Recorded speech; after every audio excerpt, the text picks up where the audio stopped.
would not be surprised if this goes 7 games. I 6, I think I had this in and said the Nuggets would, actually win this, but I could see the Spurs winning this game and forcing a game 7 and putting the Nuggets up against the wall to go home and have to get a game to get into the second round. So I will still stick with the Nuggets, just because of the talent, I'd say. I think that talent will outweigh what Popovich is doing with this team. Now, don't get me wrong. The Spurs have some talented guys, but they are not the talent plus coaching led Spurs as they once were before. I mean, you had a Hall of Famer in Tim Duncan that was the anchor. You had a Hall of Famer in Tony Parker that was the anchor. You had a guy in Manu Ginobili that was an anchor, coming off the bench for that team. And you don't have that anymore, but you still have some quality guys there like DeMar DeRozan, like LaMarcus Aldridge, and then you have guys that come out of nowhere like a Derek White. So I do give them a definite shot, but I'd say, if it goes 7 games, not surprised, but I think Denver could get the close out tomorrow. So in the Wait a Minute Show chat room, again, people are attacking me, but it's okay. It's okay. Chief Rocker is out there saying, Jelani, they are done, just like your Pistons. Yeah, well, yeah, my Pistons, they are done, but, here's the difference, Chief. My Pistons were done earlier this week. Your Knicks were done earlier in the season.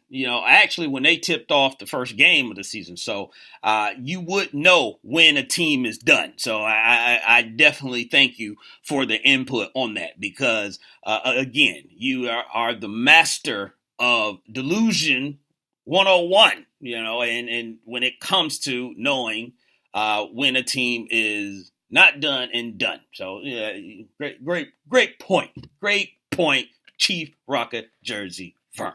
So, and ladies and gentlemen, we'll do that throughout the show. People love to attack me, but it's all right. It's all right because they shoot, we shoot back. Right, Lopan? Indeed. Yeah. So Lopan is a little bit more excited after he read the comments that Chief said, he don't like that. So, hey. Keep it up. Keep it up, Chief. Keep it up. So Lopan can feel better about himself because, yeah, he wasn't leaving the show to go hang out at the draft. Not without me. He wasn't going to have a good time without me, bruh. Nah, that ain't going to happen. But we talked about it earlier. Last night's game. We don't even have to talk about first, second, third, whatever. All we need to talk about the last 10 seconds of that game. Damian Lillard, the Trailblazers, they were down 15. They came back. Their tying the game is 115 all. And Dame is definitely having a night. He is definitely feeling it. He already had 47 points. And he pulls up.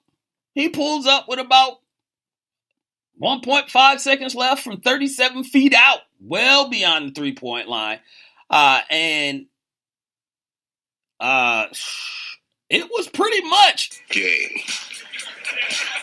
Blouses. It was a Prince moment last night because when he put that shot up, that's all I was thinking about. Game. Blouses. He gave them the business last night. Dame Lillard, and I said I have to apologize, and here's why I have to apologize. Before this series even started, I had this going 7 games.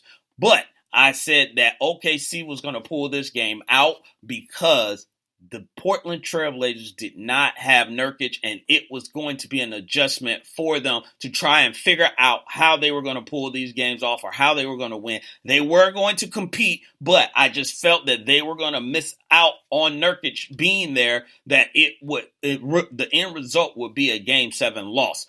Boy, was I wrong. And I must apologize to Dame Lillard because one of the things that I think myself and a lot of people out there as well, they acknowledge Dame that he can play. They acknowledge he's a guy that you have to take serious.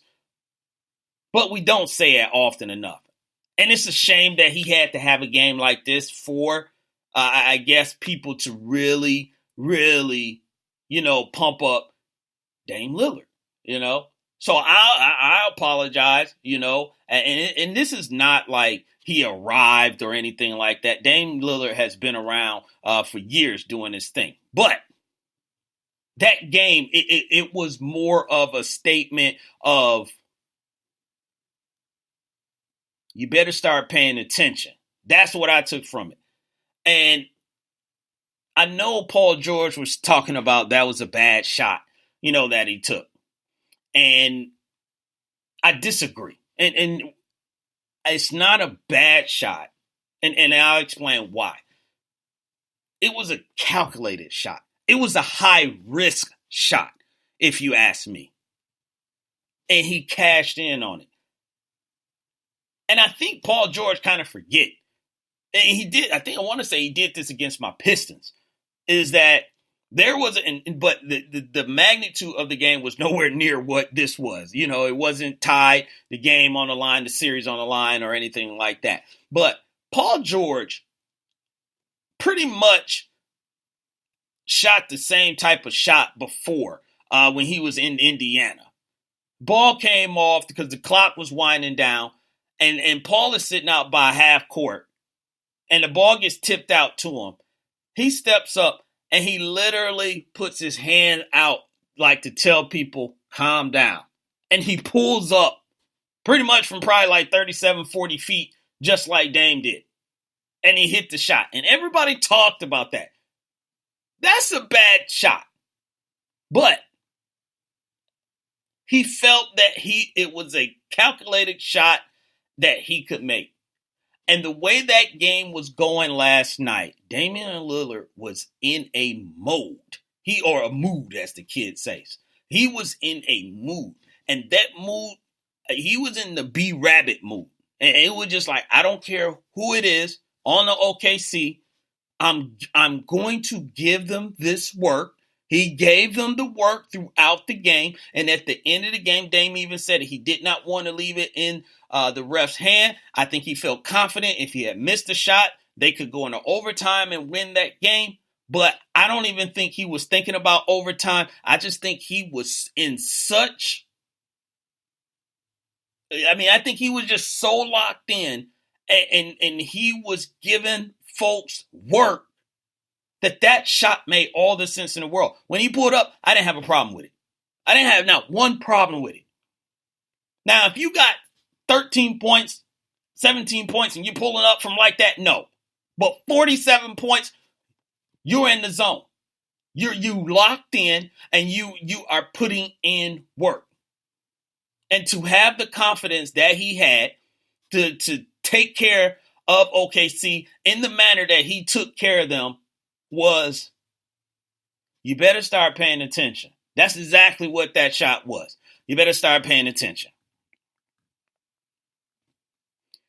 In the Wait a Minute Show chat room, Mochi said the look that Dame had on his face was priceless. I love it. I love the look he had on his face. The way he waved at Oklahoma City, and bye, Felicia. Basically, what he was saying. Have a nice trip home. It's been real. I'll holler at y'all next season. So, yeah, I love that swagger that he had. I love that look that he gave. I love the gesture because it was basically, you in my house, get off my court, go home. There ain't nothing else to talk about. Nothing.